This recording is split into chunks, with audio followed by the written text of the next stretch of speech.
آپ کو پتہ ہے کہ اسپیشلی جو بزرگ لوگ ہیں انہیں پتہ ہے کہ بکوٹ کا ایک بہت بڑا ایگریکلچر نظام تھا. یہاں پہ پانی واٹر سورسز تھے، 3 واٹر سورسز تھے، 3 یا 4.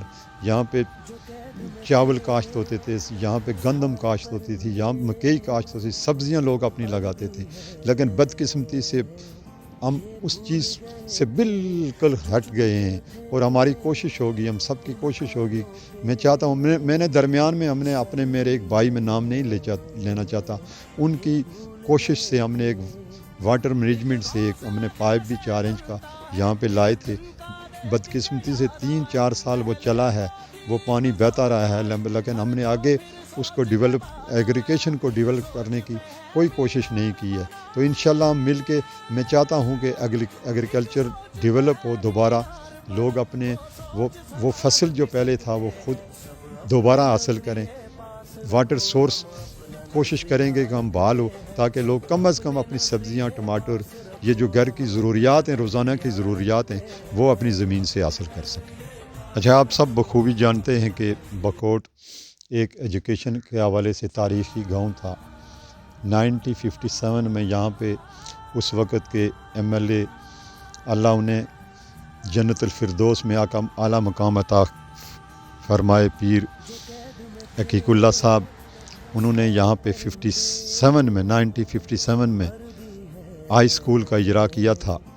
اور اس وقت اس علاقے میں دور دراز تک کوئی اسکول نہیں تھا، تو دور دراز کے لوگ یہاں پہ آ کر تعلیم حاصل کرتے تھے. بکوٹ کی ایک تاریخ ہے تعلیمی لحاظ سے بھی. اس وقت بھی اس وقت کے جو لوگ پڑھے لکھے لوگ تھے، آج ہمارے اعلیٰ مقام پہ بیٹھے ہوئے ہیں، لوگوں کی خدمت کر رہے ہیں، اپنے علاقے کی، اپنے ملک کی خدمت کر رہے ہیں. اور باہر کے بھی جو لوگ یہاں پہ پڑھے ہیں وہ بڑے اعلیٰ عہدوں پہ موجود ہیں.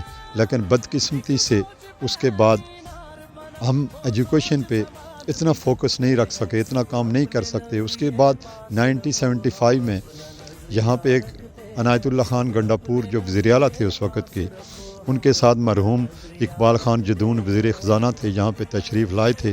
تو انہوں نے انٹر کالج بکوٹ یہاں پہ دیا تھا، جو کہ 5-6 سال چلا تھا. لیکن بدقسمتی سے جب مارشاء اللہ ضیاء الحق صاحب کا مارشاء اللہ لگا تو وہ کالج ختم ہو گیا. اس کے بعد بہت بڑا گیپ رہا ہے. ہمارے لوگ یہاں میٹرک تو کرتے ہیں لیکن باہر چلے جاتے ہیں پڑھنے کے لیے. جو افورڈ کر سکتے ہیں وہ پڑھتے ہیں، لیکن جن لوگوں کے پاس ذرائع نہیں ہیں، ان کے پاس اتنے وسائل نہیں ہیں کہ وہ باہر جا کر پڑھیں، تو بہت سارے بچے جو ٹیلنٹڈ ہیں، ذہین ہوتے ہیں، وہ ان چیزوں کی وجہ سے اپنی تعلیم حاصل نہیں کر سکتے. اور اسی کی بنیاد پر آج سے 3-4 سال قبل جب عمران خان صاحب یہاں تشریف لائے اس ایریے میں، تو انہوں نے ڈگری کالج بکوٹ کا اعلان کیا تھا. اس کے بعد اس پہ ہم نے مل کے ڈاکٹر اظہر صاحب نے، مشتاق غانی صاحب نے اور دیگر لوگوں نے مل کر وہاں پہ ایک یہاں بکوٹ میں کالج کے لیے کوشش کی. وہ ٹینڈر بھی ہوا، سب کچھ ہوا، بدقسمتی سے وہ کالج نہیں بن سکا. اور پھر اب دوبارہ ہمارے موجودہ MPA نذیر عباسی صاحب مکمل طور پر اس پر کام کر رہے ہیں. کافی حد تک انشاءاللہ وہ کام ہو گیا ہے. انشاءاللہ ڈگری کالج بکوٹ ضرور بنے گا. ہم چاہتے ہیں، سب چاہتے ہیں کہ ہمارے جہاں کے جو بچے ہیں، اس پورے علاقے کے بچے ہیں، وہ یہاں پہ تعلیم حاصل کریں. انہیں زیادہ وسائل کی ضرورت نہیں ہوگی. انشاءاللہ صبح آئیں گے کالج میں، پڑھ کر شام کو اپنے گھر میں چلے جائیں گے. جب کوئی بچے، کئی لوگ ہیں وہ ہاسٹل میں جاتے ہیں، اپنے بچوں کو خرچے کر کے بھیجتے ہیں، وہ وہاں پہ تعلیم حاصل نہیں کرتے، وہاں پہ کوئی ان کی پابندی نہیں ہوتی، یا وہاں پہ ان کو کوئی دیکھنے والا نہیں ہوتا ہے. نوجوان آدمی ہوتا ہے، اس کا ذہن ادھر ادھر ہو جاتا ہے. لیکن اگر یہاں پہ بکوٹ میں موجود ہوں گے، اپنے گھر میں موجود ہوں گے، تو بہتر طریقے سے اپنے والدین کی نگرانی میں، اپنے بھائیوں کی نگرانی میں تعلیم حاصل کریں گے. تو انشاءاللہ میں امید کرتا ہوں کہ ہمارا یہ ڈگری کالج نہ صرف بکوٹ کے لیے، اس پورے علاقے کے لیے ایک بہت بڑا پروجیکٹ اور ایک عظیم پروجیکٹ ہوگا. اور انشاءاللہ ڈگری کالج بکوٹ ضرور بنے گا. تمام لوگ بکوٹ کے اور جتنے بھی سنجیدہ سمجھدار لوگ ہیں وہ اس کے لیے کوشش کر رہے ہیں. انشاءاللہ اس پہ ہمارا اتفاق ہے اور جلد انشاءاللہ ہمارے ڈگری کالج بکوٹ کا بھی کام ہو جائے گا. جہاں تک ہیلتھ کی بات ہے، آپ کو پتہ ہے کہ بکوٹ میں تقریباً 60-70 سال پہلے کی ڈسپنسری ہے. اس کے بعد BHU بنا تھا اور آج کل RHC کی بات ہو رہی ہے. کچھ میرے بھائی کہہ رہے ہیں کہ ہم RHC بنائیں گے. میں ان کی سوچ پہ تو پابندی نہیں لگا سکتا. ان کا جذبہ ہے، ان کی محبت ہے، لگن ہے، ضرور ہے، لیکن ایک بلدیاتی جو نمائندہ ہے، جو موجودہ سسٹم ہے، اس سسٹم میں رہ کر آپ جو وہ کام کر سکتے ہیں، آپ جو چیئرمین ہوگا وہ کیا کام کر سکتا ہے؟ وہ آپ کو یہاں پہ بنیادی سہولتیں دے سکتا ہے. اگر پرنسپل نہیں ہے تو وہ سفارشات آگے پیش کر سکتا ہے. اگر BHU میں ڈاکٹر نہیں ہے تو وہ سفارشات پیش کر سکتا ہے.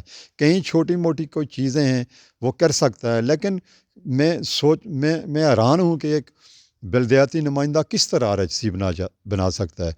RHC MPA MNA اور گورنمنٹ کا کام ہے، اور ہم یہ کر سکتے ہیں کہ ہم منتخب ہو کر اس کے لیے کوشش کر سکتے ہیں RHC کے لیے، کہ جو بہت بڑی ضرورت ہے. لیکن میں یہاں پہ آپ کو ایک چیز بتانا چاہتا ہوں، شاید لوگوں کو پتہ نہیں ہے کہ موجودہ جو حکومت ہے اس کا ایک اور سوچ ہے، ان کی ایک اور پلاننگ ہے. وہ مثلا آپ کو پتہ ہے کہ ہیلتھ کارڈ کا اجرا ہوا ہے، ہیلتھ کارڈ لوگوں کو دیے جائیں، بلکہ آپ کا جو شناختی کارڈ ہے وہ ہیلتھ کارڈ ہے. اگر ہیلتھ کارڈ آپ کے پاس نہیں ہے، جہاں پہ علاج کے لیے جاتے ہیں آپ شناختی کارڈ دکھاتے ہیں تو آپ کا علاج ہو سکتا ہے. گورنمنٹ یہ کر رہی ہے کہ علاقے کے اندر 10-10 کلومیٹر کے اندر ایسے یونٹ قائم کر رہی ہے جہاں پہ ہیلتھ کی ہر قسم کی سہولت موجود ہو. آپ کا ہیلتھ کارڈ نہ ایبٹ آباد نہ پنڈی آپ کو جانا پڑے، بلکہ یہیں پہ استعمال ہو. وہ میں تفصیل سے آپ سے بات کروں گا ہیلتھ پہ بعد میں کہ ایک پروگرام گورنمنٹ کا کیا ہے. RHC میرا خیال ہے کہ بنانا اب ممکن نہیں ہے. یہ میں آپ کو ایک انفارمیشن دے رہا ہوں. گورنمنٹ الگ یونٹ بنانا چاہتی ہے تاکہ جو اس کو لوگوں کو انہوں نے ہیلتھ کارڈ دیے ہیں وہ اس یونٹ میں ہر قسم کا جا کر علاج کروا سکے. کیونکہ آپ کو پتہ ہے کہ میں ایک سپورٹس مین رہا ہوں اور میری اس سے لگن محبت آج بھی موجود ہے. اور سپورٹس مین کیا ہوتا ہے؟ سپورٹس مین بڑا مثبت سوچ کا مالک ہوتا ہے. سماجی ورکر اور سپورٹس مین جو ہوتا ہے وہ کبھی نیگیٹو لوگ نہیں ہوتے ہیں، وہ پازیٹیو لوگ ہوتے ہیں. اور میں بھی یہ چاہتا ہوں کہ مجھے پتہ ہے کہ ہمارے گاؤں میں بڑا ٹیلنٹ آج کل جو لڑکے ہیں، مجھے پتہ ہے، میں انہیں دیکھتا رہتا ہوں. تو میں چاہتا ہوں کہ میری کوشش ہوگی کہ انشاءاللہ نوجوانوں کے لیے ایک گراؤنڈ ہو تاکہ وہ کرکٹ کھیلیں، والی بال کھیلیں. آپ کو پتہ ہے کہ میں نے 2-3 سال پہلے ایک نائٹ والی بال ٹورنامنٹ کروایا تھا. وہ کیا مقصد تھا میرا ٹورنامنٹ کرانا؟ میں چاہتا تھا کہ یہاں پہ کھیلوں کو فروغ ملے. نوجوان جو غیر اخلاقی سرگرمیوں میں ملوث ہیں وہ کھیلیں کودیں. نوجوان جو ہوتا ہے نا اس کا ذہنی اس کا جسمانی جو مضبوطی بہت ضروری ہوتی ہے، کیونکہ جب آپ کا جسم مضبوط ہوگا تو آپ کا ذہن بھی مضبوط ہوگا. تو انشاءاللہ میں اپنے اختیارات کے اندر رہ کر اور جو مجھ سے کوشش ہو سکی گورنمنٹ تک بھی جہاں بھی مجھے جانا پڑا، میرا مقصد ہے، میری کوشش ہے کہ میں اپنے بکوٹ کے نوجوانوں کے لیے ایک یہاں پہ دوستوں سے مل کر سب سے مشاورت میں آپ کو کہتا ہوں، میں سنگل آدمی کچھ نہیں ہوتا ہے. ہم جب مشاورت سے کوئی کام کریں گے، مل کر کوئی کام کریں گے تو انشاءاللہ ضرور ہوگا. انشاءاللہ میں امید کرتا ہوں کہ ہماری کوششوں سے، ہماری محنت سے ہم ایک دن ضرور بکوٹ کے لڑکوں کے لیے ایک گراؤنڈ بنائیں گے جہاں وہ اپنا ٹیلنٹ شو کریں تاکہ وہ بچے یہاں کھیل کر آگے جائیں، کسی ادارے میں جائیں، پاکستان کی ٹیم میں بھی جا سکتے ہیں. بڑا ٹیلنٹ ہے. تو میری کوشش ہے کہ انشاءاللہ گراؤنڈ یہاں پہ بکوٹ میں بن جائے. آپ بخوبی جانتے ہیں کہ چونکہ بکوٹ کی اب آبادی بہت زیادہ ہو گئی ہے تو 2 سال قبل یہاں پہ ایک شدید پانی کا بحران ہو گیا تھا. تو مجھے بڑا اطمینان ہے کہ ہم سب لوگوں نے مل کے